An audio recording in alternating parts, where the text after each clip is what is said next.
রাজ্যের হাত থেকে সব ক্ষমতা কেড়ে নিতে চেয়েছে, বিশেষত যে যে রাজ্যে বিজেপি নেই তাদের যেভাবে পর্যুদস্ত করতে চেয়েছে, এটা আমি বলবো তার একটা ঐতিহাসিক প্রতিক্রিয়া যে নিট তারা কাউন্সিলিং এবছর মেডিকেলে করতে পারছে না। এটা যেমন আগে রাজ্য সরকারের হাতে ছিল, সেই দায়িত্ব ন্যস্ত করা হোক। আমরা স্বচ্ছতার সঙ্গে অনলাইনে সম্পূর্ণ ক্ল্যারিটি এনে আমাদের জয়েন্ট ইন্টারেস্ট বোর্ড অত্যন্ত সাকসেসফুলি এই পরীক্ষা দিতে পারবে বলে আমি বিশ্বাস করি।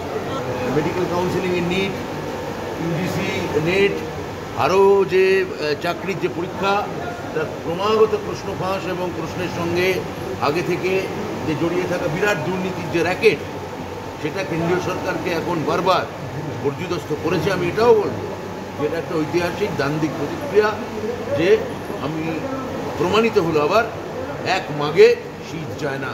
জাতীয় সংসদ নির্বাচন নিয়ে একপ্রস্ত কথা হয়েছে, কিন্তু পুজোর আগে এটা সম্ভব নয়। মাননীয় অধ্যক্ষ স্পিকার মহোদয় শ্রী বিমান বন্দ্যোপাধ্যায় যেটা বলেছেন, কে কোথায় রাষ্ট্রপতিকে চিঠি লিখলেন, কে কোথায় আর্তনাদ করলেন, কে কোথায় কান্নাকাটি করছেন, গড়াগড়ি কে, সেটা উনি খুশি। বিমান বন্দ্যোপাধ্যায় যখন জানিয়েছেন, মাননীয় বিমান বন্দ্যোপাধ্যায় যখন খুশি, আমরাও খুশি।